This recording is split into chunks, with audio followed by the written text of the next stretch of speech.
Hello, everyone, and welcome to Nightsky Sanctum on Balsamic Games, our 12th episode and our mid-season finale. Let's start by introducing our lovely cast members to everyone. And thank you for the resubscription, Bloody Rose White Wolf. Awesome. Let's start with Morningstar. Hello, my darlings. I am Morningstar, and this evening I shall be playing Elise. She is our high fashion villainess who likes to use her mind manipulating magic to get whatever she wants. Awesome. Megan? Hi, I play Seth, a Nereid shapeshifter. They're on the opposite end of fashion in regards to Elise. Dumpster diving and trash. Andrea? Yeah, I'm Andrea. I play Hollis. She is a Gob Baba, meaning that she is on the death side of things. So I have no idea what you would call that fashion-wise. Does she wear Drop dead? dead gorgeous. And is Elwin? And I'm Zaylin, and I play Yarrow, who is an Arcanist satyr, and I guess she would just be described as dark and mysterious as you can get as a satyr, with clippy cloppy hooves and big horns. So lots of cloaks and dark things and leather. Awesome. All right.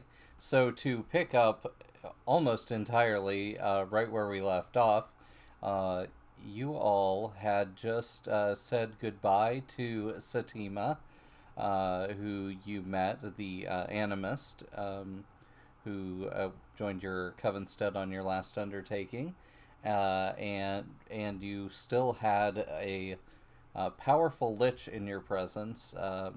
He has since told you that his name is Wapanaka, and he seems to have taken a liking to the children in your home, acting as a babysitter and trying to assist in any way he can.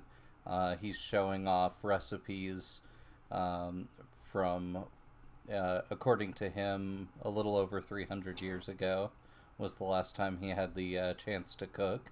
So he's been whipping up dishes for you in your kitchen ever since.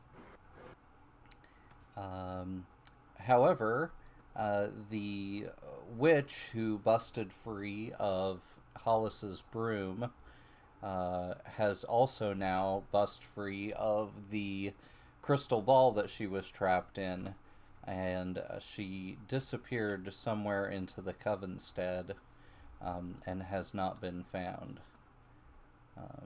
And that is a problem because, as you know from last session, she had been spying on you for quite some time. And we don't want her to get away because we don't know who she's going to report that back to. You know, it's quite unfortunate. I had every hope of making use of this witch, but now she's a filthy traitor. The filthiest kind of traitor. Luckily, Hollis has some abilities that might come in handy here, being a Baba. Yeah.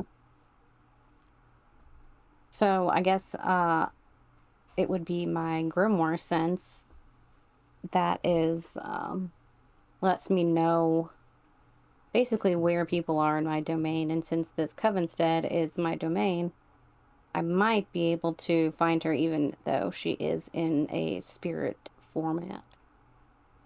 Awesome. Oh, wow. We just got a subscription from Melinda Woodring and a gifted subscription from Robot Rainbows. Thank you all so much. That's awesome. We love to see it. Oh, let's see. Wow, Isabella DeClan got the gifted sub. Very, very cool. Isabella has written some fan fiction, or some fiction set in our game world that's available to Patreon subscribers as well. And there's so much more of it that we might make some of it available just to everyone, not just Patreon subscribers. But keep a lookout for that. Just to clarify, it is not fan fiction, but we are fans of the. Exactly. Technically, Isabella is as much a part of this game world as everyone else. Because, yeah, she has had a character in our game. I was just here as a guest star a couple of episodes ago. All right. But to get back to it, Hollis, you said you were using your Grimoire Sense? Yes. All right. What is that exactly?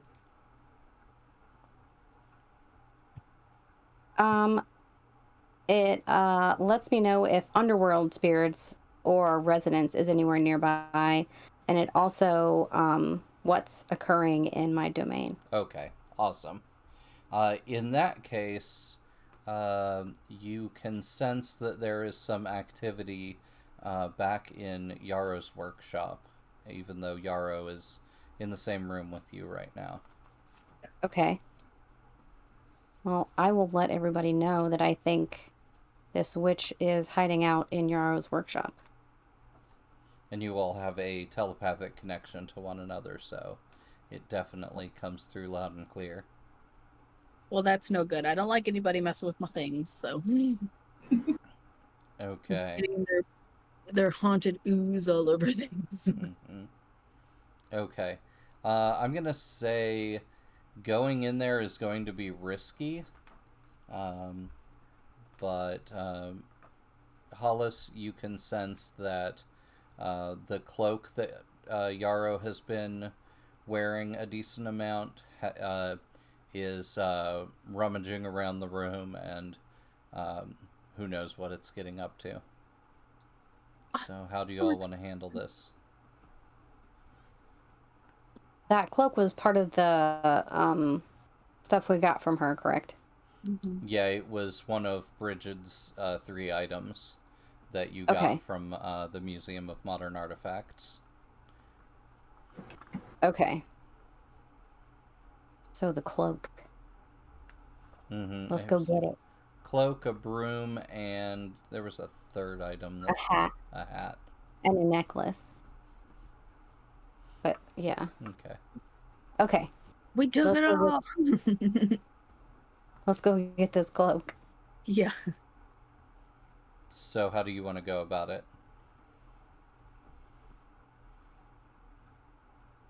Group action? Well, just get a bag and try to just put it in. Yeah, a big net. Oh, you do have the that bag of emptiness. Full of gnome bits, but... Mm-hmm.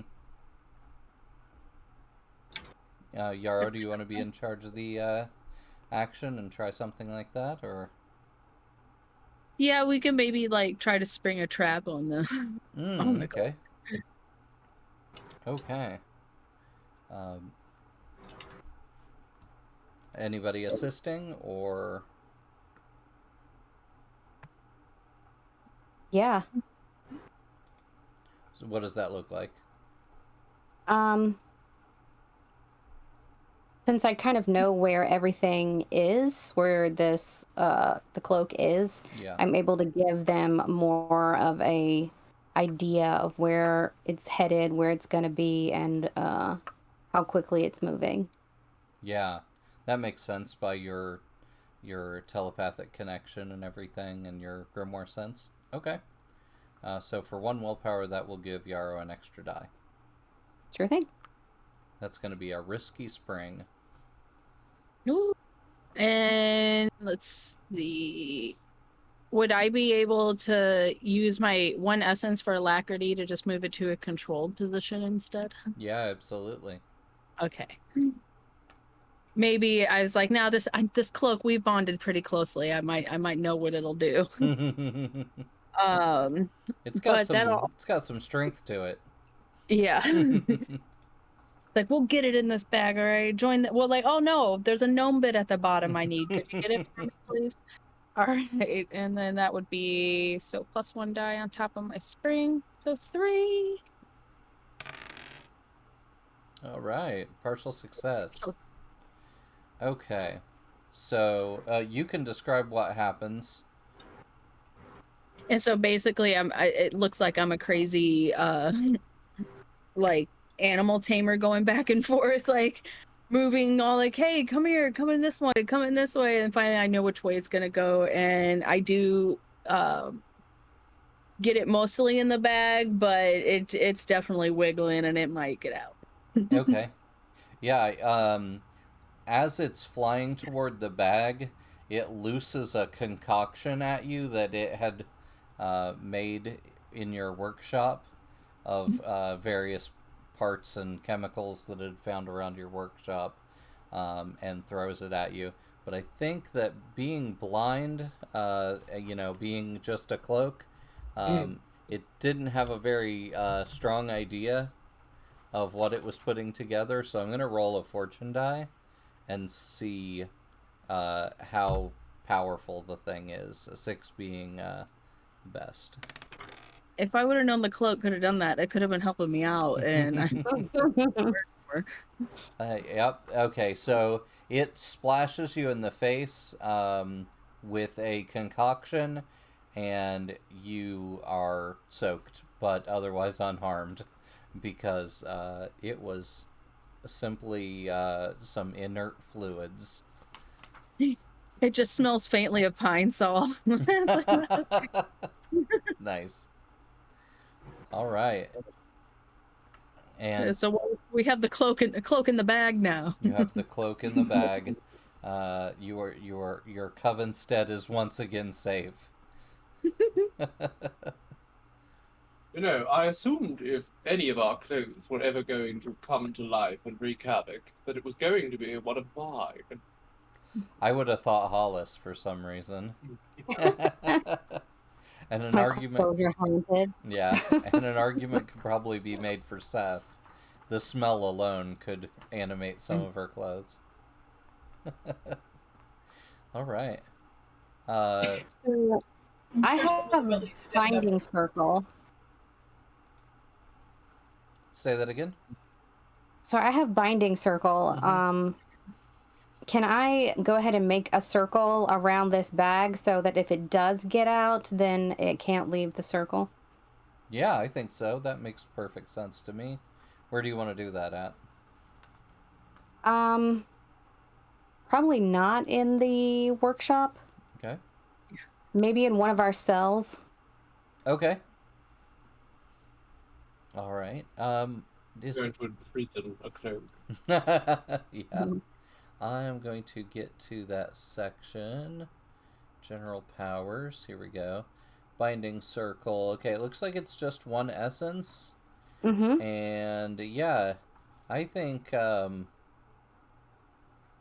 yeah, that should be no problem for you in your own domain and everything. Yeah. All right. So yeah, you want to describe that circle, how you cast it, what it looks like?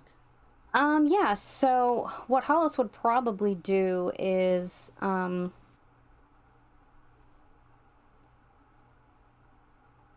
grab some black salt and make a circle and probably kind of dig it in like a little ditch so that they can't just kick it and it's gone. And then put it into the ditch and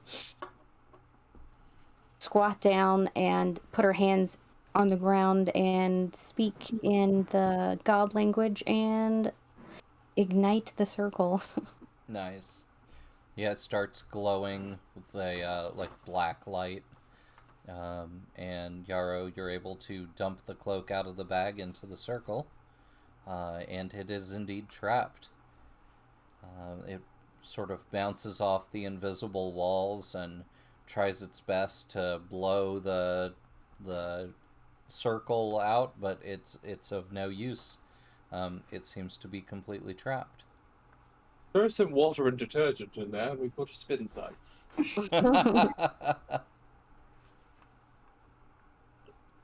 I'm just really offended. It's like, how dare you, Clokey? Clokey. How dare you betray me like this? I thought we had a bond.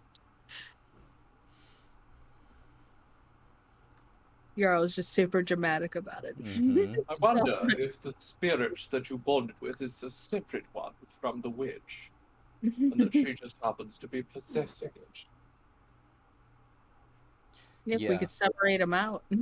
According to the sort of mythology around these items, they were owned by her in the distant past, and they were powerful magic items in their own right. So that is possible. Maybe some of your astral senses, Elise, could divine more information about that. Indeed, I could look into the cloak from where I am and see if I can sense more in there than just this witch that we are having such an issue with.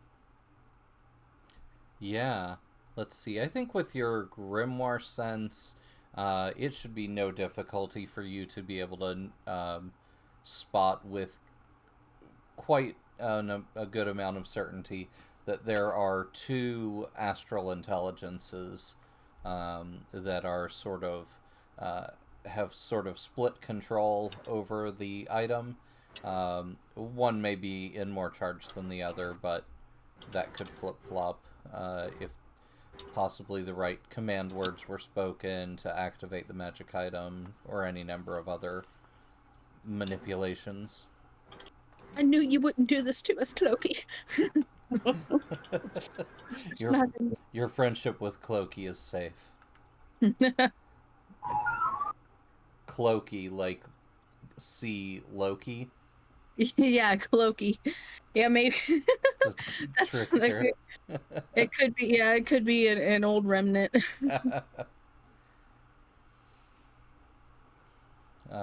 But Elise, you do also sense that because there are two intelligences here, or possibly because of the power level of the witch that's enchanting this item, it seems like it might be beyond your power to deal with these minds.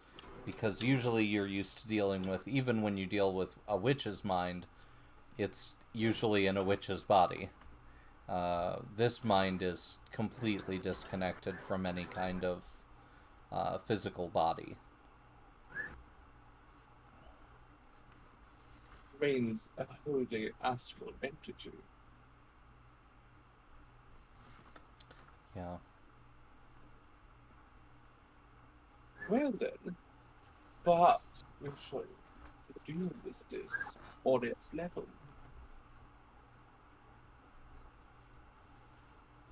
We're not going to be able to handle this witch here.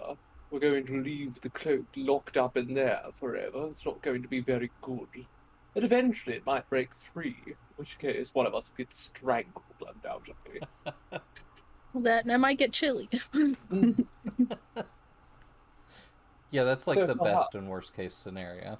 Strangled to death or a little cold. Yeah.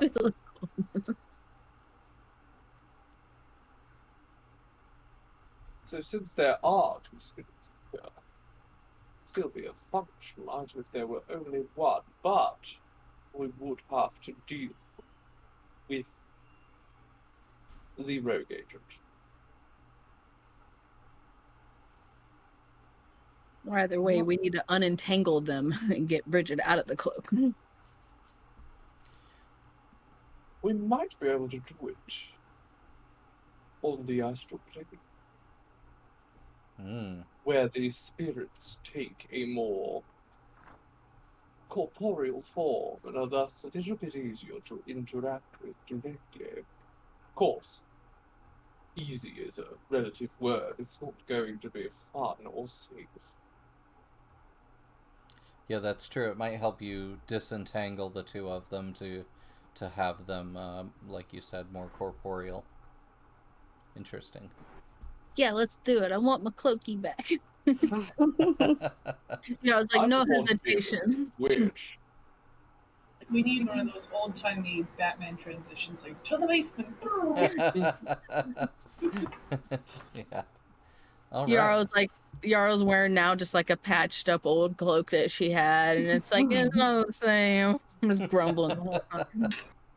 Do you have any bed sheets left over? It's not the same. This one's scratchy. All right. So, do you want to choose an undertaking type, method, and detail now?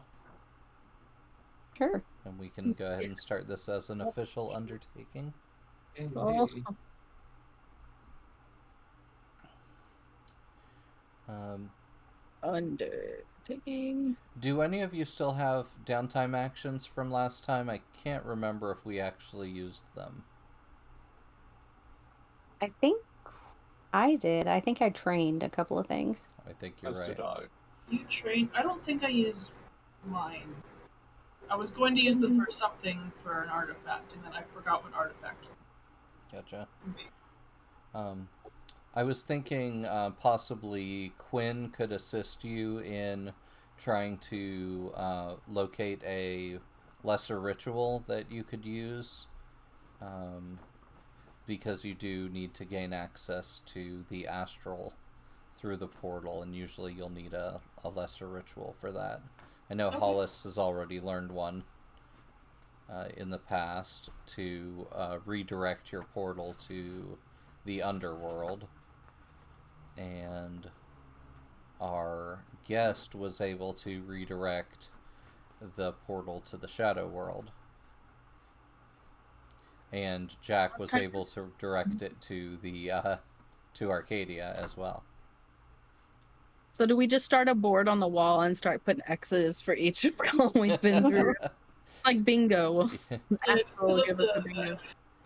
1 X for been there, another X for done that. Yeah.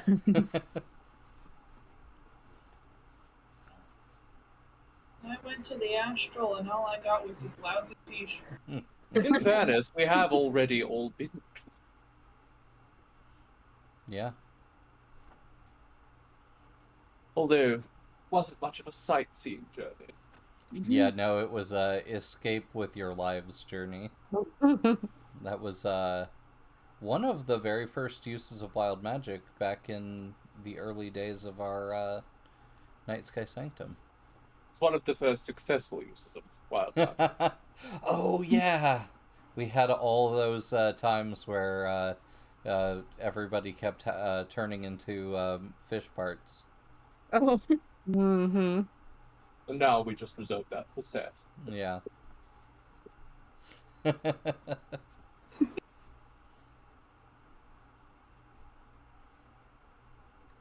Downtime action. What I'd be doing in order to do this ritual with. I think it's going to be. It would need to be done by Elise, because it is much more in her wheelhouse. That makes more sense. Yeah. There is some familiarity with the astral, and she has technically gotten us in there before, so Yeah. learning the ritual shouldn't be too tricky if we can figure it. Yeah. So I was thinking a gather information with the assistance of Quinn. Sounds commercial. Hopefully Quinn has an idea or two. And the rest of you can assist and do this as a group action if you'd like. If you all want to research. Do you have a Covenstead library? I think we have an arcane library. That's Yeah. what you need, yeah. So that's an extra plus 1d as well.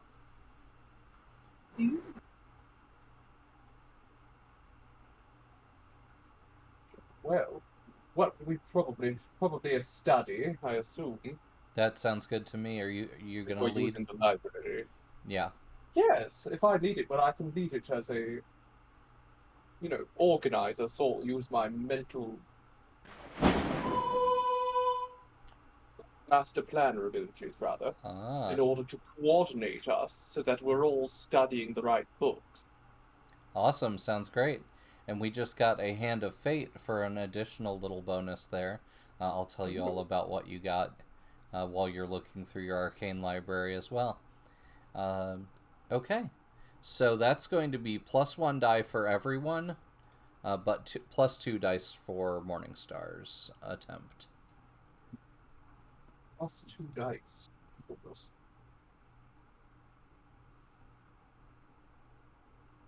I'm gonna spend an essence for alacrity to give myself another die as well.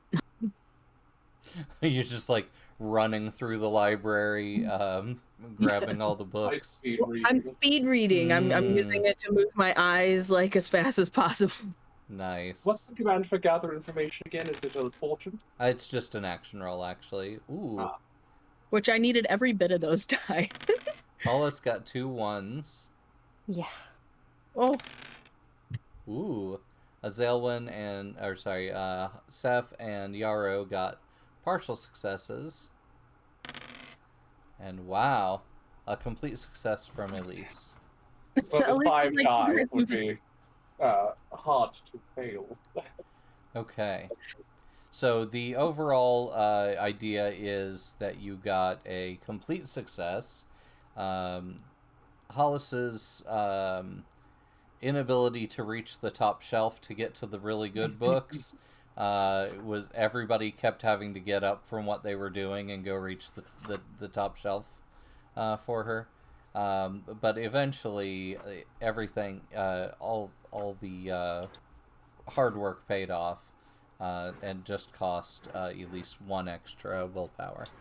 But with Master Planner, that actually completely negates and becomes no willpower spent.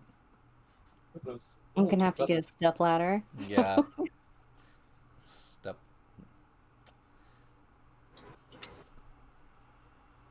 All right.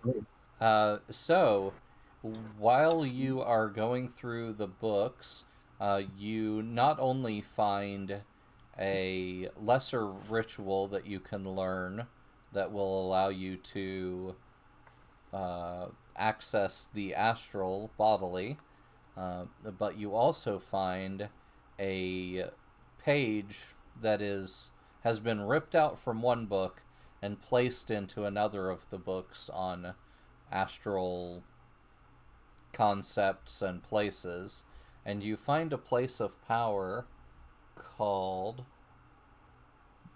the Dreamstones of Harmonia. And it appears to be a place where you can place an astral entity and walk through its thoughts and dreams. oh. And it might be helpful to you in what you're looking for. So that's a big thank you to Chaos Them for helping them find the Dreamstones of Harmonia. Which sounds a little My Little Pony now that I'm thinking about it. That's okay. Oh. Nothing wrong with that. Now every time Yarrow says, she'll be like, the Dreamstones of Harmonia. The little Charlie with it. Okay. So, Elise, you don't have time to learn this lesser ritual, but you can effectively sort of wing it with a roll of your choice, whatever you think would be appropriate. It just has a slightly better chance to misfire until you get a downtime action to truly understand the lesser ritual. Well, I'm more than happy to take the risk. After all, I did once with wild magic, and the risks there are undoubtedly much worse. Absolutely.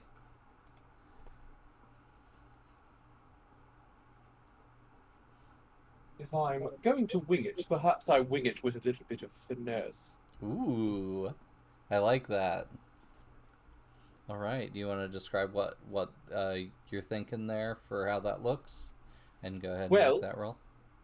Elise has no formal understanding of the ritual, only the rough outline that she's been able to find. So, she's going to approach it with a little bit of over-the-top confidence, because that seems to work out for her in most cases. So, she's going to, rather than focus on technical aspects, focus on really just giving it her all that swagger, and see if that makes it work out even better. Awesome. Let's see if it actually does.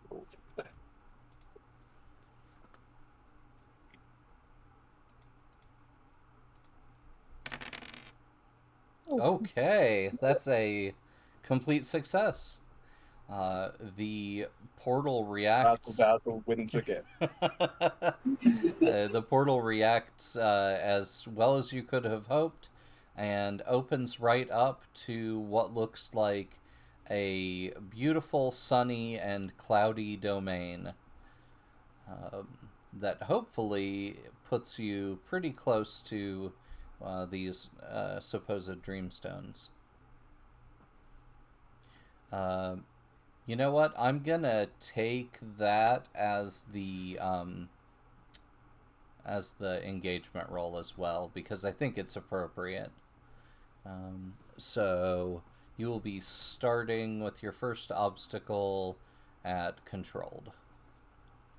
All right. So Elise, you opened the portal. Do you want to be the first to go in? Well, not really, but if anyone's handled to, or equipped to handle the astral if it goes south, it's her. So, Elise shall look to the others, and then casually saunter through. All right. Hollis and Seth follow, and Yarrow, you take a quick look around the basement, and then step through following them. As you do, Yarrow, you see that the other three of them have run quite a bit ahead of you. They are more than a dozen paces from you and are running at quite a clip. And you watch them leap through what looks like a window with the glass being replaced by some kind of liquid. And they just jump through it, and the liquid ripples, and you can sort of see their shadows as they're going further and faster, but you feel like you're going through molasses just trying to get to the same place that they're at. So you are standing in this, what looks like a cloudy hallway. You've got the portal that you just came in through behind you, and ahead of you about a dozen paces you have this shimmering magical window. Well, Yarrow would instantly she would try to use alacrity instantly because she just loves alacrity. She just, Yeah. the phrase "alacrity the fuck out of here" just pops in her head, and let's go ahead and she's reckless, so I don't even think she would stop to think about whether it'd be good to follow, through this molasses or not, and she just goes ahead and does that. Yeah, you feel like reality is kind of like, or whatever this reality of the astral is like, echoing around you, but you put a foot down and you go to rush for the window, and you sort of come to a halt as you notice that it has become almost entirely solid as you approached it. So it went from being liquid when you were far away to being what looks like inches thick glass now that you're close. And you can see Seth, Elise, and Hollis looking at you through the window, and they have just the most disturbed looks on their faces. Hollis, what do you say? Hollis is very disappointed, and she says, "Why can't you just get through the glass like everybody else? This is super easy. Why are you having a problem with this?" What about Seth? Seth is going to be licking their fishy lips like, Venison, look at those haunches. Come on, get over here. Why don't you come over here? Just a little nibble. Elise? Well, it's not that surprising, she says to Hobbes. Yarrow seems incapable of casting even the most mediocre spells. She'll never be one of us. Yarrow's just like, you know what? I don't know what this whole backward psychology thing is, but I can see your sign, but I can't read, so it's fine. Yeah, so you just watch their faces just twist more and more disappointed, and they turn and start to walk away from you. Well, I don't like that. I'm gonna try to literally, I'm just gonna roll brawl, and I just tried to punch the mirror. Okay. So I'm like, no, y'all aren't getting away from me. Explain yourselves, which is funny because I literally only have 1 point in brawl, so. Good times. Let's see. It was a partial success. Hey! All right. So the glass splinters on your side, it doesn't crack all the way through, but it also doesn't hurt you. And you did seem to get their attention. So they all turn back to you. Does anybody want to say anything? Hurry up. We're wasting time. Always with the brute strength, never any grace. Steph's gonna do the Hannibal Lecter. Very tasty. Gonna Yarrow like there's something yummy and scrumptious. Just really uncomfortable. It's like I'm not even a friend no more. I'm just food. Just me. Yarrow's Now our I know what friends, Tweety not Bird food. Yeah, you're also Now I know what Tweety Bird feels like trying to be friends with Sylvester's hotel. I can go ahead and try to use my arcane, not my arcane supremacy to just dispel this whole deal. I'm like, I'm tired of this. Okay, awesome. And I just throw 3 essence, I think, because, yeah. So Because this would be an enchantment. Okay, you're trying to destroy the enchantment or, like, open the door? Well, I can already tell it's some kind of enchantment. The fact that it was liquidy and then all of a sudden it was solid. I'm like, okay, this has got to be something. I'm like, nah, my friends wouldn't say this anyway. I'm all like kind of halfway crying, like, oh no. I'm gonna take 3 essence out of my horn tips out of those 6. Okay. And just try to dispel the enchantment with. Oh, it's a focus roll. There we go. Okay.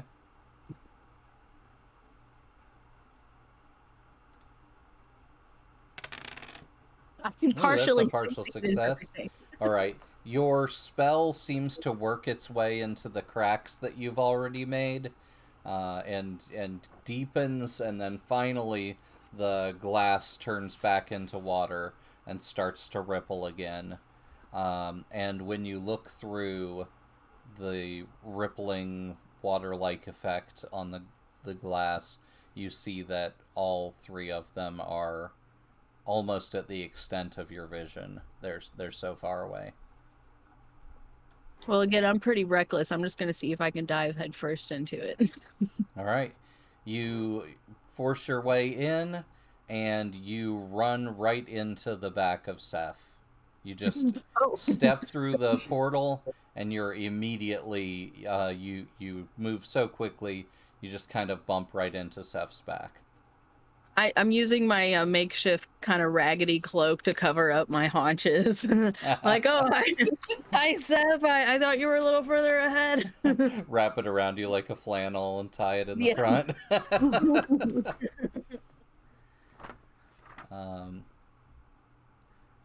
Yeah. Like, you all were saying the craziest things. I still kind of have a little bit of tear on me. Like, I don't know what's going on with you all, but what did I do? And basically I relayed like what's happened the past couple moments Oh to yeah, our telepathic bond. yeah. You guys all had a telepathic bond, but you didn't hear or sense any of that stuff that she's describing, and she wasn't even gone for a split second before she ran into Seth. Well, Elise is, of course, mean in real life, so she's going to admonish Yara for being dramatic and weird. But that's my point. That's just my stick, Elise. All right. Hollis will give Yarrow a hug and be like, I would never, never, never say anything like that to you. But it was so real. I just give head pats anyway. Just head pats to Hollis, even though it was so real though. All right.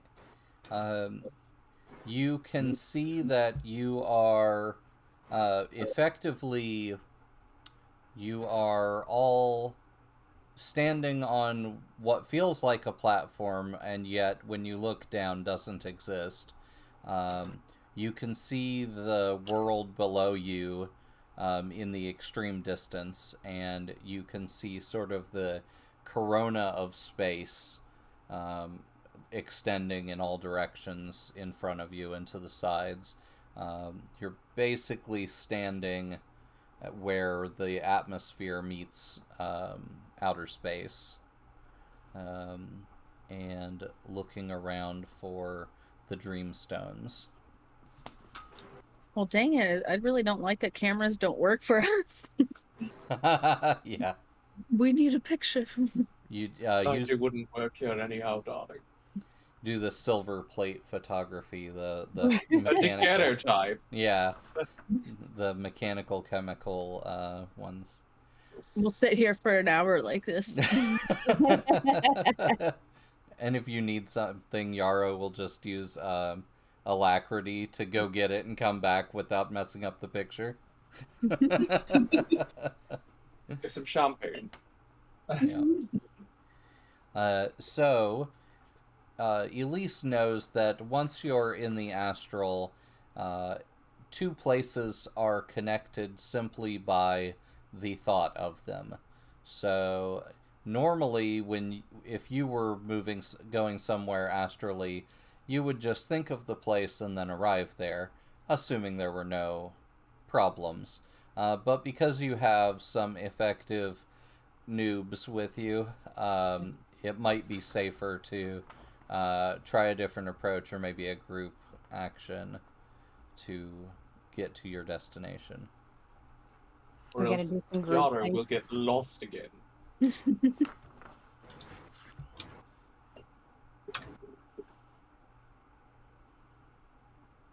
How will we traverse the astral in a mundane enough fashion that I won't lose all of us? I don't know that I can trust you all to think really hard. Focus. Too many distractions around here.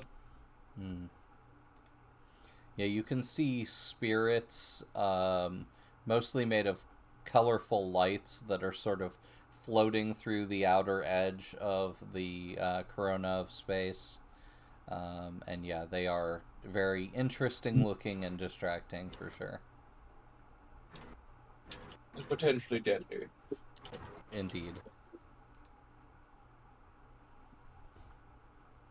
However, I do have a thought of a way that we could potentially travel without too much issue. If I could... How do I put this in the most delicate possible way? If I could take over all of your minds just temporarily, you won't be able to think of anything else.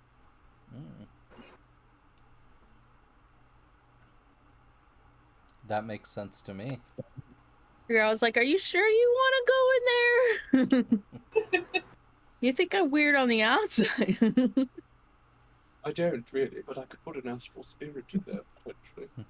Someone who knows their way around. Or you could go the less intrusive route and do a mass psychic impulse. That does seem like less intrusive and less likely to lead to severe complications should I fail. Next thing you know, I'm the only one left in the coven with a functioning brain, which would It'd be interesting. If you could puppeteer us all, it might work. Elise Sanctum. my plan all along. I have a hypnotoad if you would like to borrow it. 4 Elises with different powers, different abilities, and different grimoires, but they're all Elise Sounds on the awful. inside.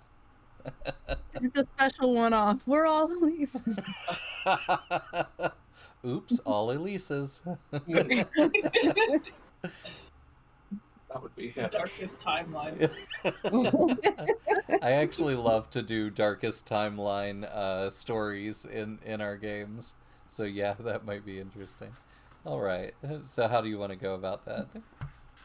Well, if they'll all agree, because it's going to be so much easier than if I have to do it by force, I would like to gather them all in a little circle, so that, and I'll explain to them very nicely what I'm going to do. I'm just going to shut off all else in their brain for just a nice second while we think of where we need to go. Don't shut too much off. Like, Seth just needs to be able to breathe. He's already got much going on up there. Seth can turn into a crowbar. That'll make things a little easier. Can So if only you think all crowbar thoughts. better than a pickle. Yeah. But I think if you all just stand here right in front of me and try to keep your minds open, my magic should be powerful enough in here that if I focus very hard, I can get us where we need to go. Give it a shot. All right.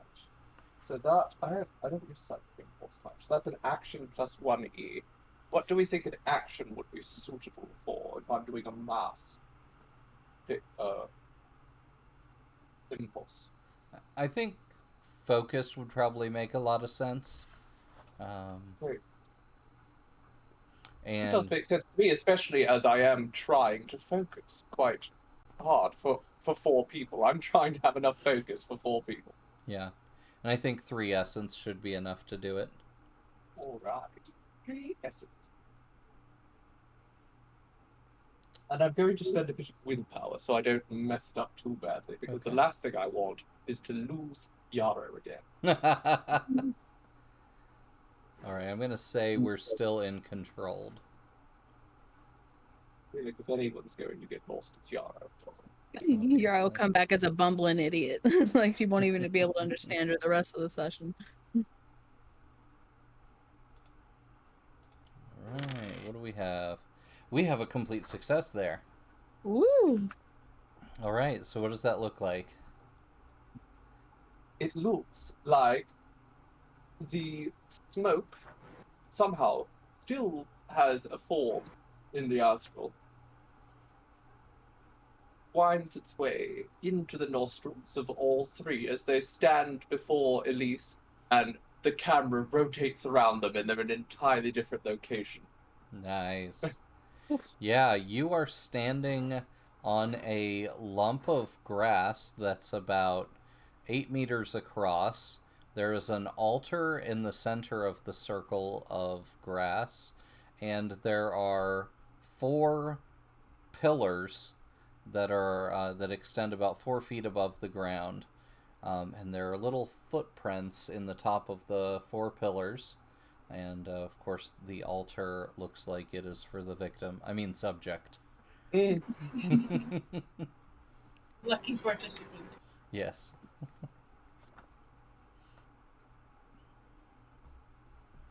So we have to put the cloak on the altar and stand on the pillars. I'm supposed to stand on those pillars, my balance. It's like Yarrow could just use telekinesis and telekinesis everybody up to the pillars. No need to scramble up there and be awkward or anything. And Elise won't have to maybe break a heel. Yarrow finds very quickly on making that attempt that her magic does not work the way she expects here. It never does. But yeah, no functional magic, nothing that moves things seems to work here. It's almost like you can feel the movement, like if you lifted yourself up, you would feel like you were rushing upward, but your body would be still where it was. It's a very interesting feeling.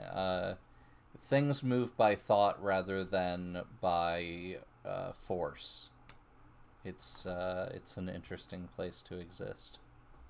Or you're always like instantly, I don't like this place. I just can't force my way around. I don't like it. Luckily, it should be far less dangerous for you all to will yourselves up onto the pillars. Yeah. Well, at least you can see them, so think really hard. Focus on the pillar. You should be on top of them in a stick. Two of you focus on the same pillar and merge. Oops. It's a Cephalus. Everybody's set. There's no dialogue the entire session. All right. So I think a focus roll from everybody. If you're interested in making the attempt. And for Elise, this is going to be so easy, but we'll include you putting the cloak, using the force of your will, onto the altar as well. Yes. So I might screw that up since it has a will of its own. Still. Yeah. Okay. Yarrow got a partial success. Hollis got a partial success. Elise got a complete success. I've rolled a 6 every single time I've rolled this far, and I'm just expecting it to stop any moment. Mm-hmm. The moment it really gets risky, it's all just going to fall apart. Die Spot is also a simp for Morningstar. Mm-hmm. Let me do that. Completely The understandable. bit that we were rolling. I mean, Totally missed that. I did program it after all. My biases are strong. I didn't know it was that easy to program biases into a robot. People do it inadvertently all the time. Mhm. Megan, do you want to roll for Seth? Yeah, just I didn't Okay. hear what the actual thing was that we were rolling for. Focus. Focus. Focus. Okay. Sorry about that. That's all right. Unless you have another idea, I'm definitely willing to entertain. Okay, okay, good. That was very close. Okay, awesome. So partial successes from Hollis, Seth, and Yarrow. So let's start with Elise. You got a complete success. What does that look like? It looks like Elise sort of looks around at everyone else and then does her long draw on the holder and expels the smoke out towards the altar. It begins to swirl about and then forms into the cloak, given some physical form, or at least as physical as things get in the astral. And whilst the smoke is drifting its way over to the altar, Elise takes another drag, and as she does this, she seems to almost disappear and reappear on top of the pillar. And it looks like the cloak is struggling on the altar, but it can't break away from the smoke and Elise's will. The other three of you got partial successes. Let's see. I think that means that it takes all of you multiple attempts before you finally make it up there.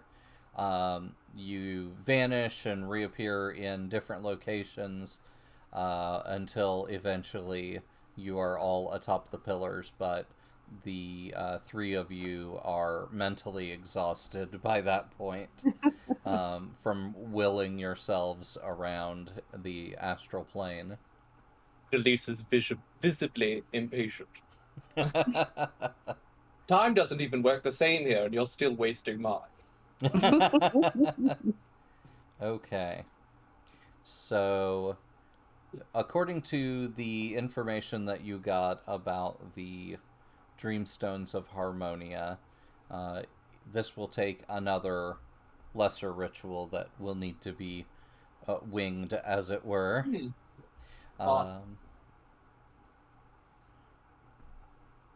But this one will require all the participants to put some essence forward. Can do. So it's just one essence from everybody, and then the leader will need to make a focus roll.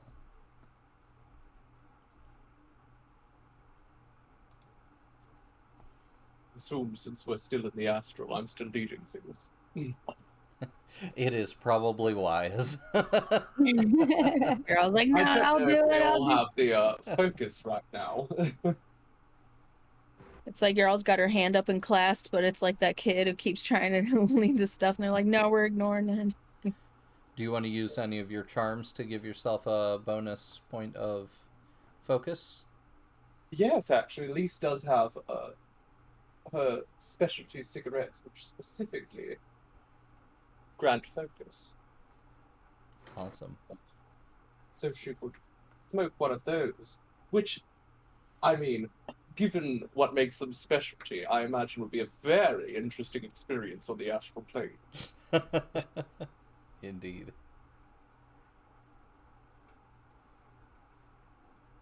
And that'll give you +1 die. Right. Well, darlings, if you'll all lend me a little bit of your power right now, I know you're all dazed after bouncing around who knows how long. Perhaps we could deal with this nasty little witch.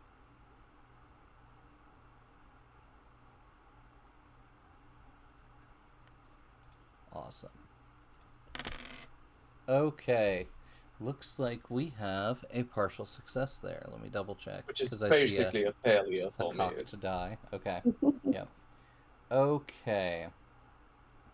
I think this means that rather than you getting to ask a question, you are going to get pulled into one of Bridget's memories. And then you might be able to regain and wrestle back some control from her afterward. But from what you read, you should be safe within this ritual. So, all it requires for you to exit it at any time is all of the participants to consent to ending the ritual. And you will reappear in the astral just the way you were.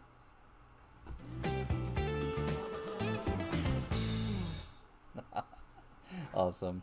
Disco time in the astral plane. Okay. While smoking things. So, the four of you find your physical forms getting warped and distorted, and you get sucked into the cloak. And within the fibers of the cloak, the four of you are able to find Bridget's mind, and you gain new bodies inside of one of her memories. So, the first memory that you appear in is a small room containing all of Bridget's items that you found at the Museum of Modern Artifacts. It has her broom and her hat and her cloak, and they're all laid out very delicately on a mahogany table.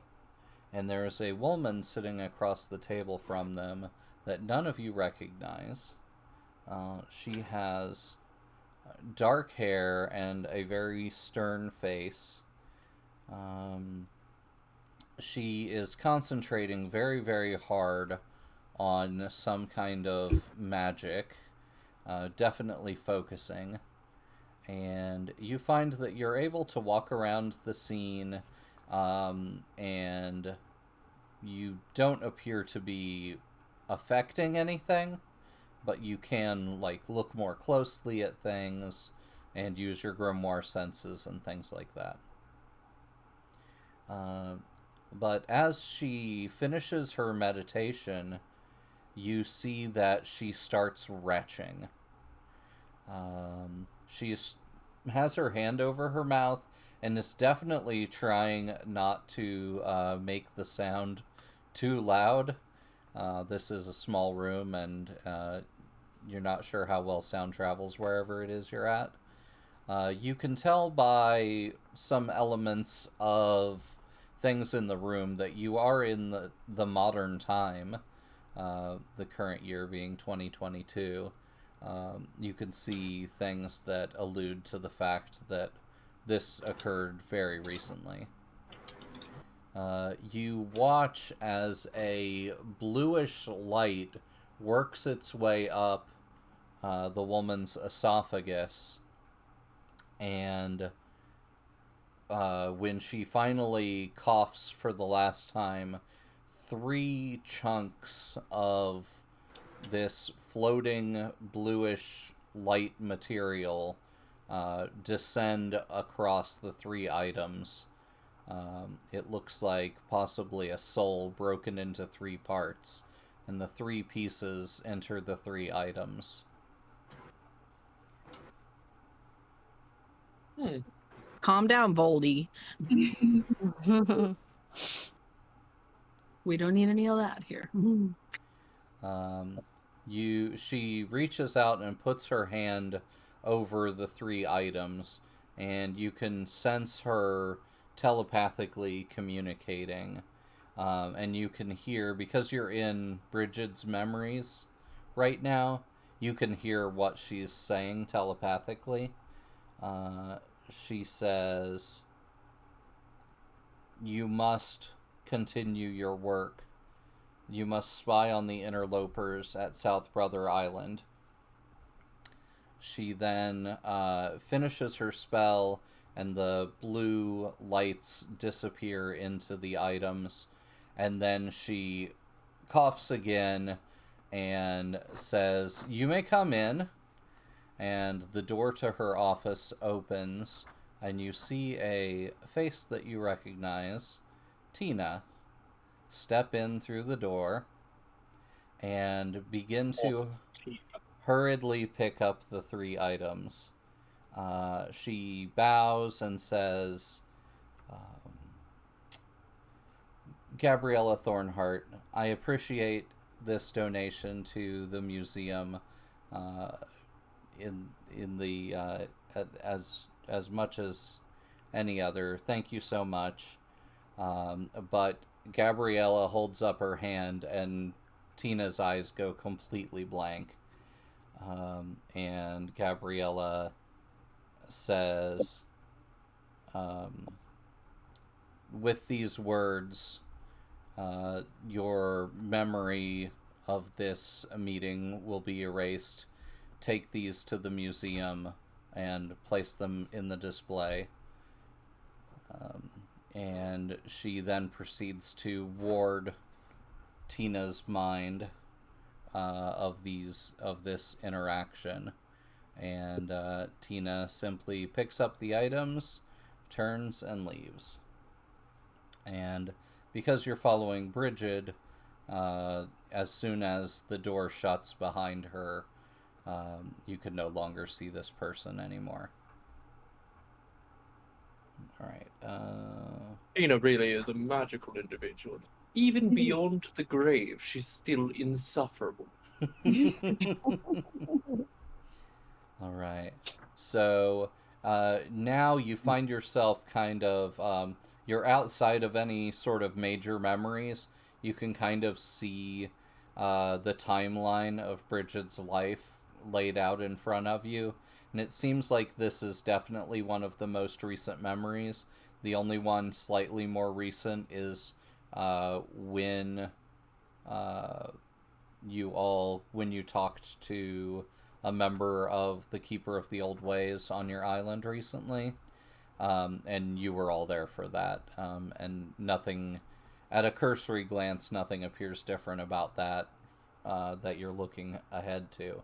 But when you look back, you are in awe of the lifespan of Brigid, because her memories disappear for a vast period of time. But the next most recent memory you see is about 300 years ago.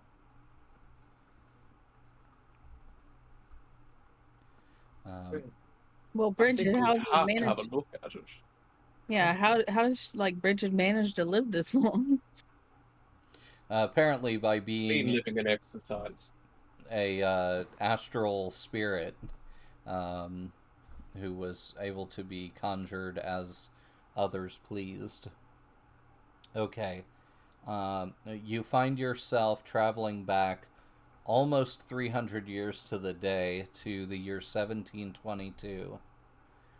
And when you arrive there, you are at what looks like a good old-fashioned witch burning. There Oh no. is a pyre set up at the center of this town. Um, you recognize the landmass by its coastline, but you don't recognize the city that you're in. But based on what you know about Manhattan in the distant past, you think you are at the southern tip of Manhattan Island, in what looks like a small city that has grown up there just along the water's edge. Yarrow starts crying again because this is all just too traumatic. She's weepy now. Yeah. You see what looks like a council of 9 witches sat equidistant from each other in a circle around the pyre at a very safe distance. The interesting thing about them is you recognize Bridget among them. You also recognize descriptions of a couple of the other witches whose items were located at the Museum of Modern Artifacts. But when you try to look at any of the other 6 witches, you get an intense pounding headache, and their faces are blurry to you. But there's also a crowd around, and it looks like there are some bobbies or city police who have a wagon that has prisoners in it that look like they are probably going to be taken to the pyre for burning.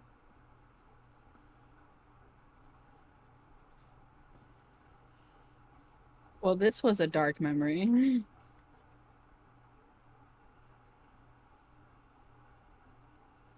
Okay. So, as you watch, they start to parade out what look like young witches, and they take them to the central pyre. They don't seem to be resisting, and it's hard to tell if they've been magically coerced, but they're definitely being physically coerced to go up to the pyre. They set up 6 witches for burning, and nobody really seems to be reacting to this. From the other witches, this just seems like a foregone thing. There's no crying or anything like that. Until you see 3 other people being brought forward. The 3 of them are wearing crowns made of sticks that stick up about 2 feet tall on their heads. The tallest of the 3 men is gaunt, and you recognize him immediately as Wapanaka. The other 2 also look like native men. And you recognize that even at this time, they are all liches. They have all learned the secrets of eternal life for a witch, which has brought them here, apparently. Not a very eternal life, then. So the three of them are forced up to the front, and they are forced to stand at a distance from the pyre and watch as the other witches are burned. They seem to be the... Thank you for the arson. I was waiting, darling. So let's just say they immediately light the fire, and the 6 witches are quietly burned alive. But you watch as the energy of their burning is used to open up 3 portals. One portal which appears to go to the astral, one portal which appears to go to the shadow, and one portal which appears to go to the underworld. And the 3 men are stripped of their crowns and pushed into the portals, being told that they will live out their eternal lives in exile.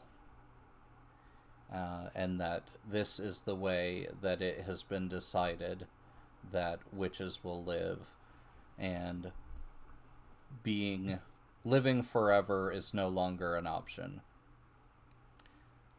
So they take their crowns and they close the portals, and then they begin reworking the 3 crowns, merging the sticks and the magical energies of the 3 crowns together.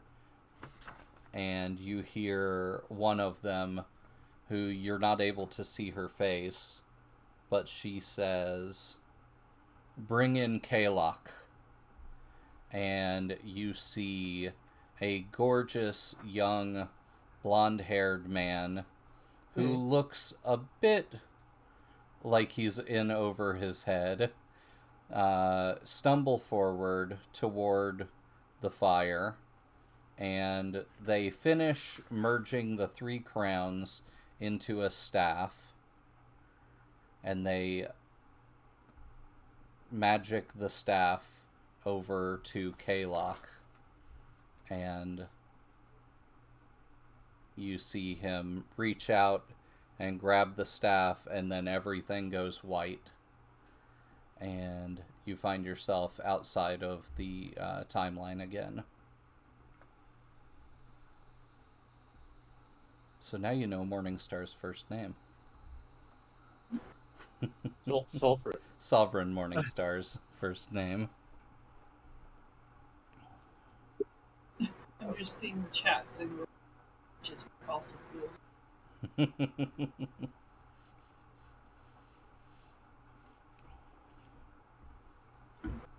Certainly interesting to know. So the keepers of the old ways put the order in power. Oh, I did forget to mention, they called themselves, when they gave out their official rulings, they called themselves the Council of Peace.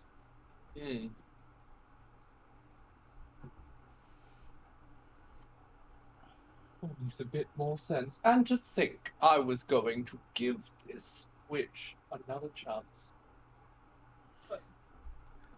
His name was Kalok. Somebody asked in chat. They're like, I missed it! What is it? Dave. Dave. Yet another Yeah. Jeff. Jeff Morningstar.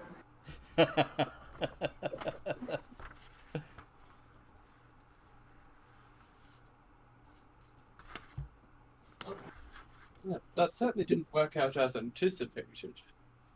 But information is useful. Are you all still alive? I think so. Comes out of Seth's mouth. Well, as alive as I've ever been.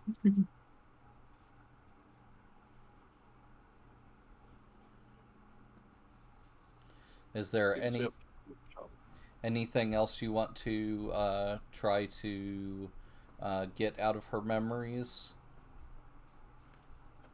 You get the feeling that her memories might have been edited in some fashion, judging by the fact that there were faces that you couldn't make out.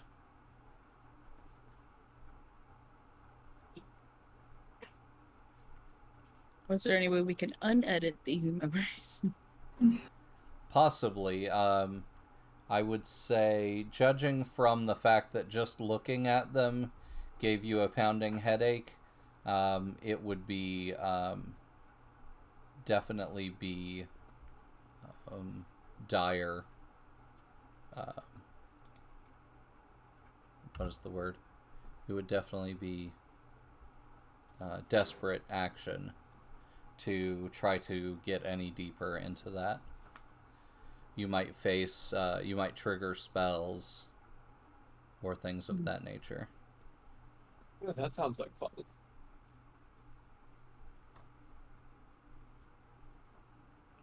I should perhaps make an attempt to restructure these memories. At least remove some of the censorship. Yeah, even one more face could give you a lot of extra information or a lead. Yeah. Very important to have that information. Well then, perhaps I shall make an attempt. I imagine that will require more winging it. We shall be seeing just how far I can stretch my astral this foray. Alright, my audio cut out and I just heard, how far can I stretch my ass?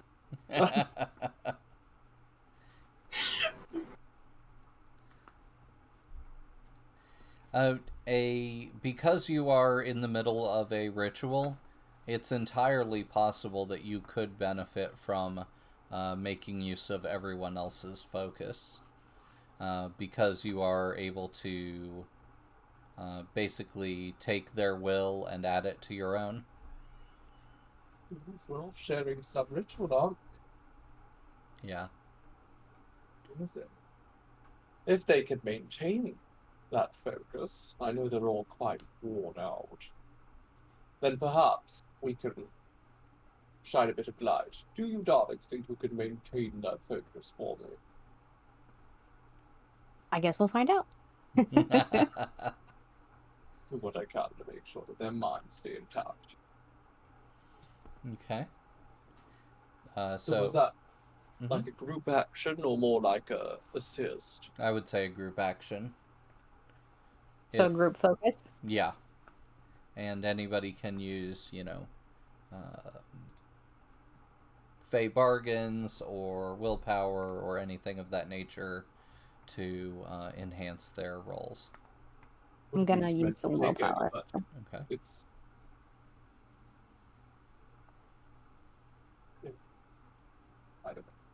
And who exactly are you focusing on here? Do you want to, there are 9 people, 3 of them are already known. There did seem to be sort of a head slot. I'd certainly be intrigued if there was one that seemed like they were set apart from the others. Okay, there is. Slightly larger chair. Mm-hmm. More ornate, Alright, for Hollis, we have a complete success. For Megan, we have a complete success. For Yarrow, we have a complete success. Just wait, darling. And for Elise, so hard. we have a critical. Wow. That's the best roll ever. Okay. It's a shame we couldn't do the master plan I don't know what is. Wow. It's a chat. Okay. So that only costs you 1 willpower to lead that group action. And that effectively turns into a 5 times critical, or a 4 times critical. So, I'm gonna say it breaks the spell completely, Ooh. and you have access to all of the faces.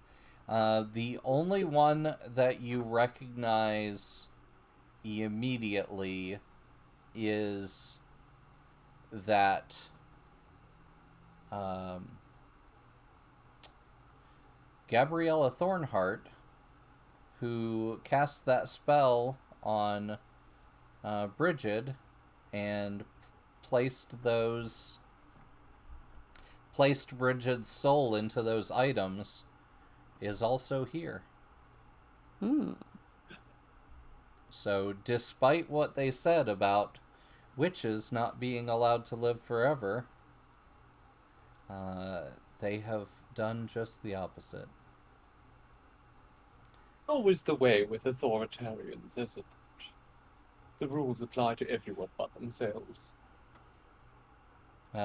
You also are able to read deeper into Bridget's mind, and you get the names of the three brothers. All these discos. Right. Inti and Metzli, in addition to Wapanica, are the three who are there that were just exiled. All boys. Yeah, it's the one at your covenstead.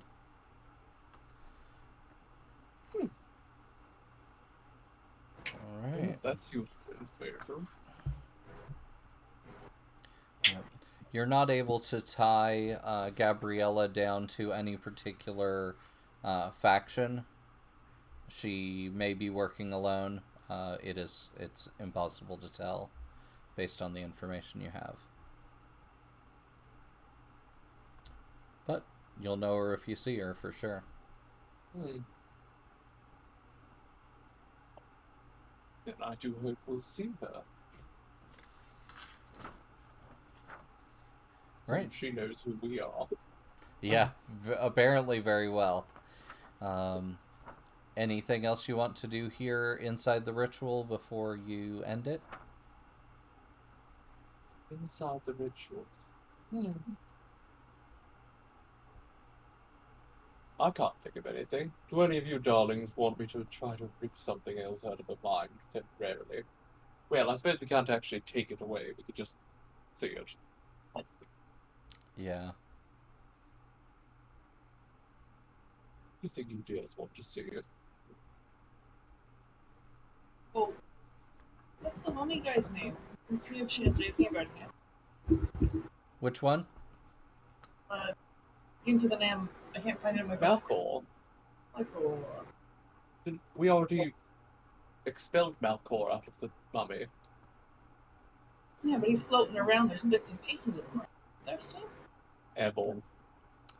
Yeah, I'll just say that you can't find anything about Malachor. If she knew anything about him, it may have been expelled by the other magic, or she might not have known anything. But yeah, good question. Yeah, Malachor has not been a threat to any of you for a while, but he is still out there somewhere. I just figured. No. Well, how do we get? Trying to find one of our other enemies to sidle up to. How do we get her out of the cloak? Seen her move there. She is an astral entity, and the cloak has an astral entity, so you probably couldn't do it from within this ritual, but possibly once it's ended, it might not be terribly difficult for Elise to rip the two apart. And then you could decide if you want to just leave her floating around here like an exile, or if you want to try to do something else with her. Well, she wanted a body. She did.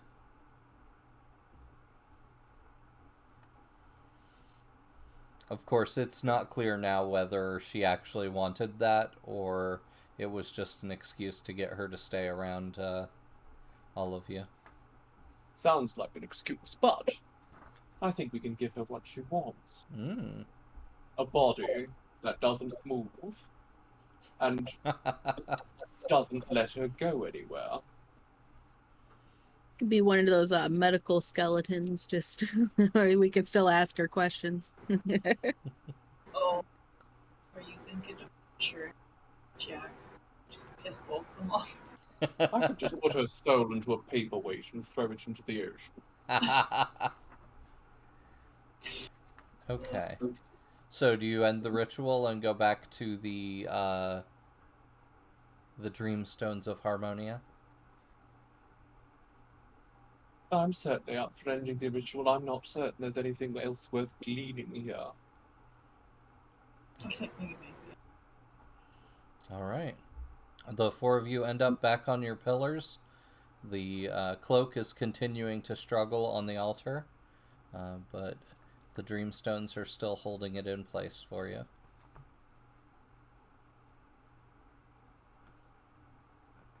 I so love it when my victim is held in place. Well, shall we all... Well, I suppose I'll have to do this all by myself, because you darlings are going to spend the next 20 minutes trying to get down off these pillars.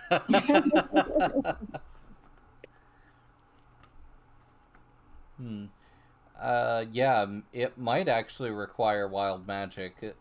Although it's definitely within your purview as a psyche, it's kind of outside of the realm of what you're usually able to do. I suppose if there's any place to perform wild magic, it's a place where the Red Watch is not going to be able to pursue us. Yeah, makes sense.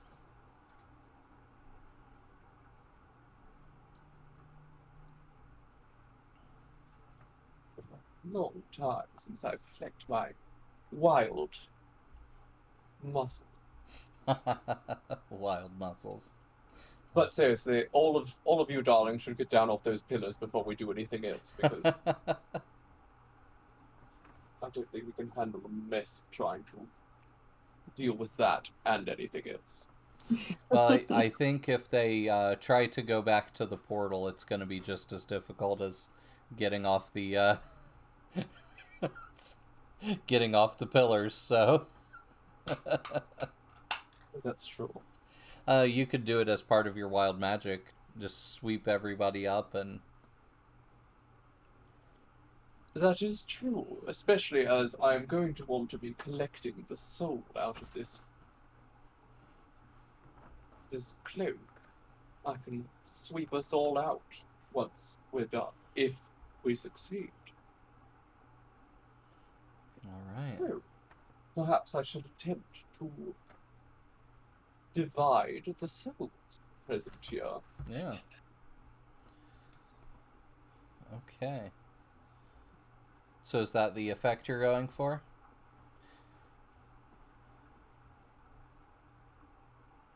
I guess so. I would like to draw out the soul present and I suppose capture it. Okay. We don't want her fleeing again, after all. Next thing you know, she'll be in a bloody artifacts again. Okay, so maybe remove and crystallize her soul. Tonight sounds perfect. Okay. Okay. So we ask the three questions. Is this appropriate to your grimoire, which is Psyche? I should think so. Is it appropriate to your heritage? I don't think so. I'm not certain how Median really works in there. I mean, she is also a Median witch, so you have a little bit of sort of common ground there. Perhaps by both being Median witches, I understand her soul better. and then your aspect.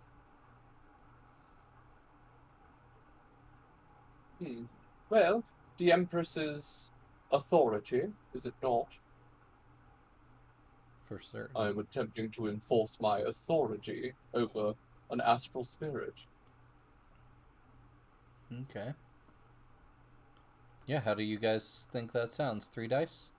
Yeah. Okay. Awesome. So, exclamation point 3W.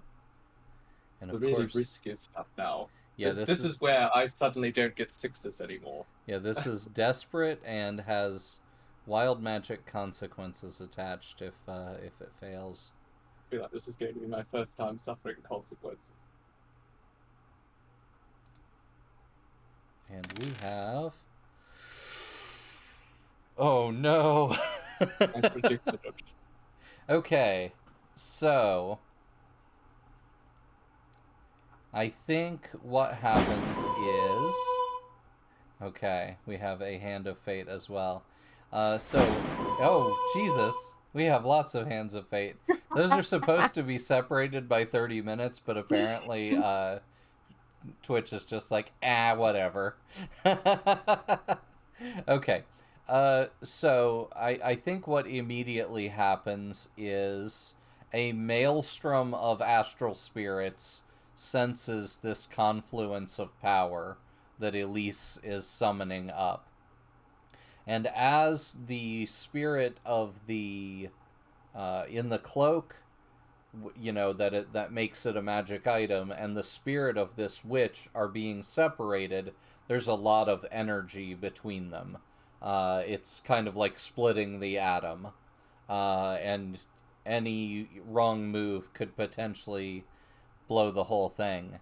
But this maelstrom of spirits reaches down and grabs the spirit of the witch and wrenches it away, hurling it into astral space above you. And a crack of magical energy rips through the surrounding area. I think one of two things can happen here. You can all face the consequences of an explosion, or potentially one or all of you could try to escape to any place is probably a little bit less dangerous than right here. But I think the energy that is released by this is going to destroy the Dreamstones. So this place of power is no longer going to be usable. Oops. We didn't establish what complications I'm facing either. So yeah, that is the complications are that there's an astral falling apart. an astral explosion, effectively. I suppose I can't exactly use Chaos Magician on my own wild magic. Yeah, that's true, because you're redirecting. It doesn't help that much on a 1 through 3 anyway. That's true, actually. It won't be large. It would become a partial success at best. Yeah. Am I able to use enigmatic form into the Silverwing to shield everyone and block them from the blast? If you were in the physical world, that would probably work, but in the astral, you can, any of you can change your shape, but it has no real bearing on anything except what you look like to everybody else. So we are nothing but constructs. Yeah, you're basically a thought here, given a little bit of a form. The idea of Seth. Yeah. So if you change your internal idea of what you look like powerfully enough, you actually shapeshift in the astral plane as well. So you can look like the perfect version of yourself, or the divine version of yourself here, with a simple thought. But yeah, shapeshifting doesn't actually work here the way it works in other worlds. So I think a focus roll is under what attribute? Is that resolve? Resolve. Okay. So I think everybody is going to need to make a resolve resist Okay. to try to get away from the explosion.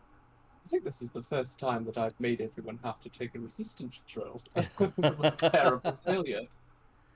Seth has to spend 1 willpower. No. Hollis does not have to spend any willpower. Azelwyn only has to spend 1 willpower. And Elise? Holy shit. Wow. That's why you survived that. Oh, I get to use Return to Sender now, or does that just attack me? Actually, I can redirect anything anyway. You are Sender. Okay. You can choose a bonus that goes along with your resistance. Not only do you not take any damage from the explosion and get away, you can choose to also get something else. Do you want to try to move to a place where you can intercept that soul that's being hurled through the maelstrom? Or maybe intercept the cloak to save it from being destroyed? Also, just so chat knows, Elise rolled so well they recovered willpower while we all had to give up. I don't know actually how much willpower I recovered there. Just 1, even though it was a double critical. Just one, but you got a great number, 666. Yes, Yeah. very nice. How fun. And 2 5s, that's a full house. It's also too short from 5 6s. That's true, yeah. Well, I don't necessarily care about the cloak, but I know that Yara is going to be very, very upset if it disappears. So I suppose I should attempt to nab it. I think the main thing I'd actually think Elise would rather do is try to save everyone else. Okay. Well, you did get a double critical, so I'm fine with you rounding everyone else up as soon as you basically are bouncing from place to place, going and picking up everybody and bringing them back to wherever you want to go. Making them think straight in a time where it's very hard to. It's hard to be straight in the astral plane. So those sexy astral spirits. You're gay for them no matter what. They don't have a gender, which means you're gay for them. Yep, it's true. That astral spirit's the concept of war, and I love it. Okay, so where do you take everyone to? Wendy's? Chuck E. Cheese's. I was Snack thinking us the all. We portal have to so we go. could escape before they get lost. But That's this true. knows what this maelstrom is going to turn into. Yeah. I don't know enough about the astral to know whether the entire place is going to explode or not. So I think we should all probably try to escape. Okay. Then the 4 of you find yourselves back in front of the portal that you came in through. And you find it hard to be straight. Yarrow grabs Hollis's hands and it's like, okay, this time I'm going through with you. Nobody's going ahead of me. All right, let's step through. All right. When you step through, you feel like you are not quite in your Covenstead. Everything feels a little different. There's a different resonance, and all the lights are out, and the entire basement is covered in blue light from bioluminescent fungi. You also sense an incredibly powerful presence in front of you. Oh. You start to breathe in, and you can immediately feel spores creeping up through your nostrils, and when they touch any part of you, it's like a little bit of wisdom of the spores is transferred into you. Yes, that's how mushrooms work. And You're always like, I love this. She starts rolling around. you start to hear what sounds like a deep voice, but it feels like it's still working on its ability to speak to you fully. It's worming its way into your brains and trying to figure out how you speak and things like that.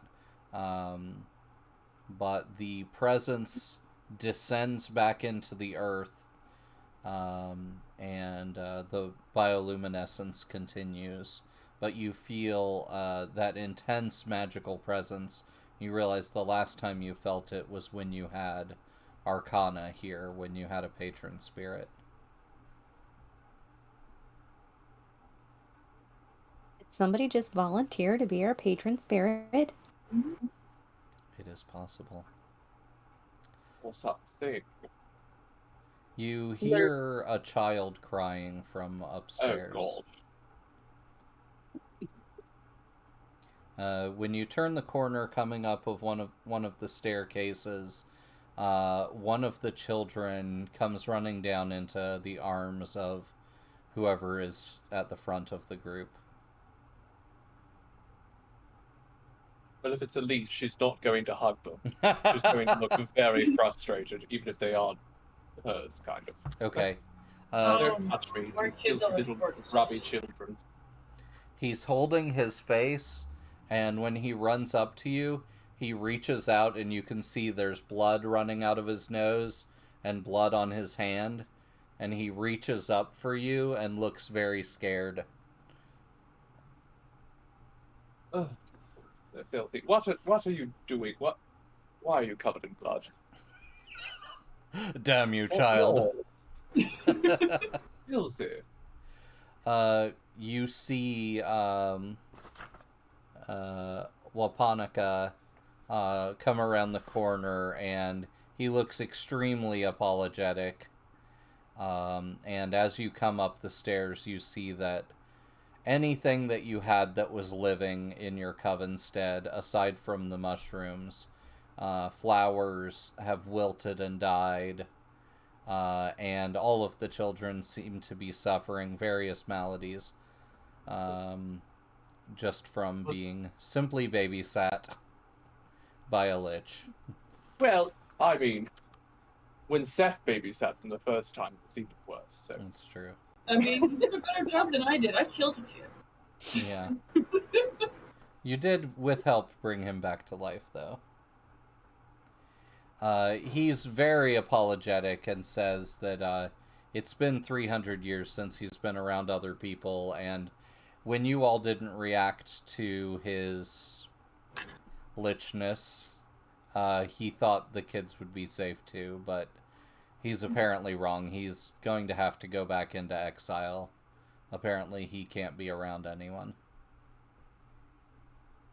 But he'll still make himself available to you in any way that he can to answer any of your questions or assist you with anything that you might be working on. But we could just get rid of the children, but it might kill us. Hollis might be slightly more impervious, or at least will welcome the edge.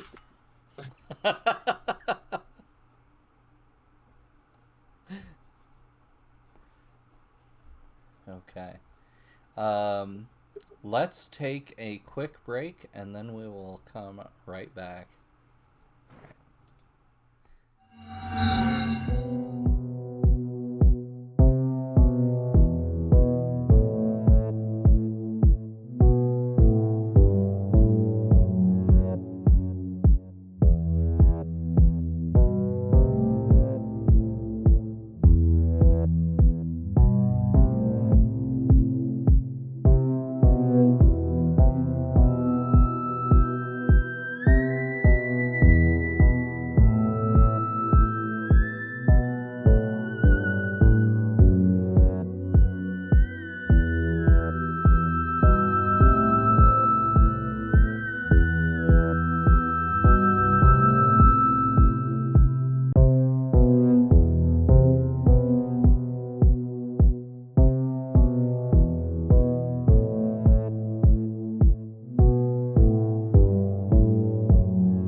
Hello and welcome back, everyone. Sorry about the slightly extended break, but we are glad to see everybody back.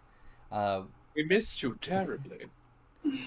That's really all we could talk about. I couldn't get my finger to the continue button just because we missed you all so much.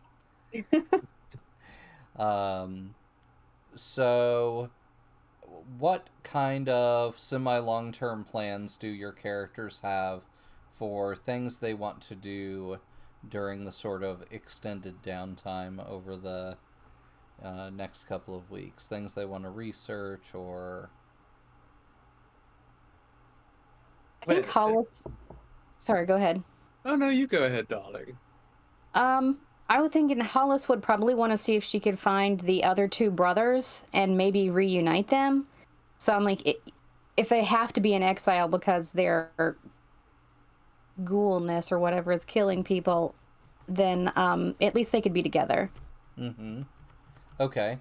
I think you would probably have the easiest time of them to go after the one that should be in the underworld.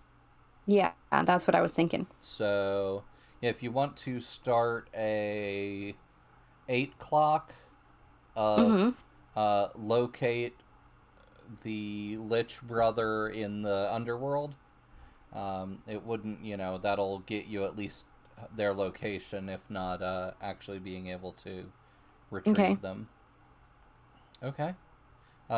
Elise, you had an idea as well?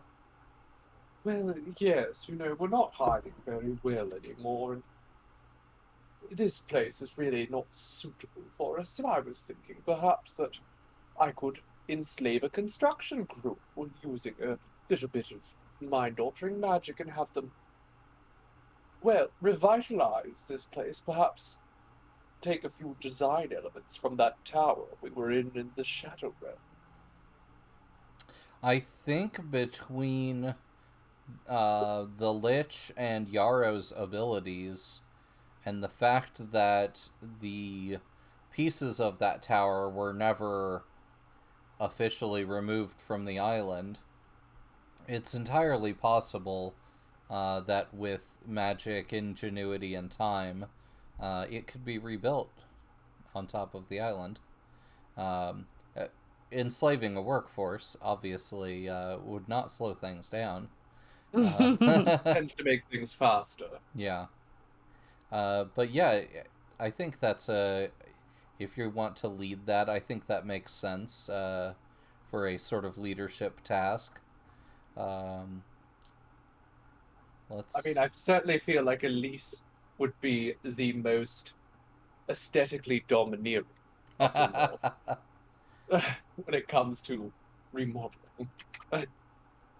So, let's say an 8 clock to get an architect and crew to come up with the plans so that it could be rebuilt in such a way that it wouldn't just fall right back down. Yes, we don't want that. Yeah. Okay. An 8 o'clock on move that. Yeah, I was just like Doom Tower, Doom Tower, Doom Tower. Any other ideas for Yarrow? I kind of also want to work on the Word of Power heal in the downtime, and I'm gonna spend a lot of time in the library. Just get really comfy in the library and like find maybe there's some like older healing method that I could use to heal with just a word. Sure. Yeah, that makes sense. Because I think I've already 2 ticks on an 8 clock. Okay. Yeah, there's a good chance you might have that completed then by the time we come back. Yeah, while I'm helping with construction, that is. Yeah. How about Seth? Anything in mind? I was kind of interested, but I didn't know if it was just kind of tidbits that we spoke on for other sessions. But there was like a troll that was underwater that Hollis was fighting before we did the whole altercation with the boat. And they were our friends for a while. Yeah, they were our friend for a while. We brought them back, and there was a little bit that we did underwater with I guess that ship that we went into. Mm-hmm. And I was just wondering if like Seth could maybe do some more exploratory stuff to see if there's any more underwater kind of adventures or things that we can just find. Like we didn't leave that person. I don't remember now. So long ago. The troll has gone back to Arcadia. You guys helped them go back, but they did have their own sort of underwater chateau that they had built. The monster at one point too that I got. Like it died when we went to get something from it. Yeah. It's like I got like a key or something. I don't know, but yeah. So if there's more of like these types of creature around, or if like there's something we can do with them. Yeah, so like exploring the local underwater mysteries. Yeah, underwater mysteries like around our base, I guess, Yeah. just to kind of get a better idea of like what's around. Yeah, let's call that an 8 o'clock as well. Mapping the deep. I'll go high, building a tower, you go low. Nice. I'll take the high road and you'll take the low road. All right. And of course, you know, there are probably other goings on. You have seen, we could call it firsthand, the origins of Sovereign Morningstar, and at least how his staff was made. You even know one of the people who owned one of those 3 crowns, so you might be able to find out what some of the powers are based on what this lich knows about the crown that he used to have. That would be interesting. So I'm certainly looking forward to meeting him for the first time and addressing him by his real name. He's not going to be happy about that. The first time you do that is definitely going to give you a +1 die to your command roll, most likely. Bloody Rose says, "Tell me more about Morningstar's staff, please." Well, it's wood. Yeah. Quite hard. You don't want to get whapped up beside the face with it, unless you do. All right. So, a slightly short episode. We do also have an announcement. Because I got all those 6s. Yeah. Our announcement is that we are going to look into during the next 4 weeks, we are going to be taking a break from Nightsky Sanctum. When we come back in 1 month and start back up with episode 13, we are going to have guest stars Navi and Sean Drake. They are at a couple of Drakes on Twitter. They are some other game designers who have worked in the Forged in the Dark field genre. And have made a game called Court of Blades, which is an intrigue-based Forged in the Dark game. Yeah, yeah. When we first talked to Morningstar about playing a game, I was like, if we didn't have our game, I would probably say let's try to play Court of Blades together, because it definitely sounded up your alley. But I also worked on, before we made Children of Midnight, Coven, I made a Werewolf the Apocalypse hack for Forged in the Dark. And so over the next 4 weeks, we are going to figure out a schedule in which we will play some of that werewolf hack. So the 4 of them, will be making characters, and we will get together. On weeks that we do not play, because we do want to take a little bit of a break, at the same time, we will be meeting up in our Discord on Tuesday nights at our normal time to have some special movie nights. And we will determine what we are going to watch. Thanks for the follow, work relations. Yeah, so we are going to figure out what those movie nights are going to be, and we are going to hold them in our Discord. So I'll make sure to put the Discord link in our chat before we go. I also wanted to thank everyone who has joined our Patreon recently. We had an awesome session of 10 Candles that was for Patreon subscribers only, and it was a ton of fun. Anybody who missed it by not being a Patreon supporter missed out on an amazing time. Morningstar played a Valley Girl. Yes, this is currently live. Morningstar played a Valley Girl. Megan played. I so totally did the accent the entire time. Megan, who did you play again? I played Specs. That's right. Yes, the photographer extraordinaire.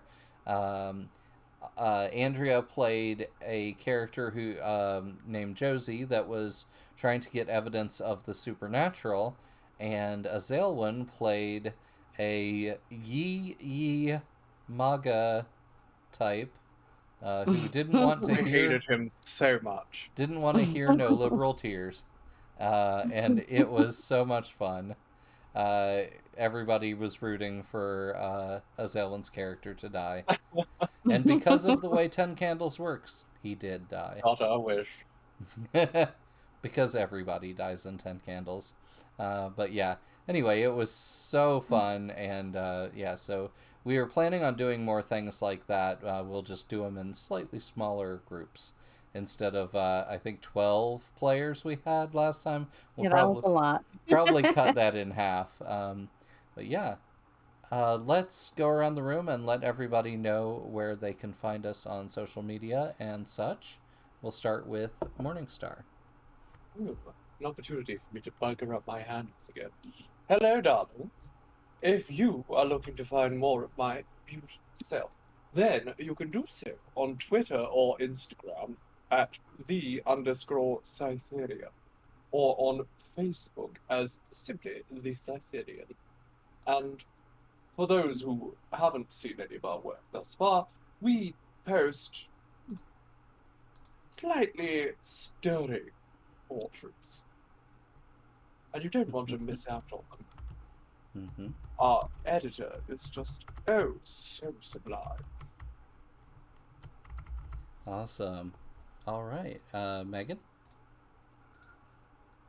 As alluded to before, I am the editor and photographer for the Morningstar content. We post everything on Fridays, and we do little sprinkles throughout the week when we have some extra time and some extra content.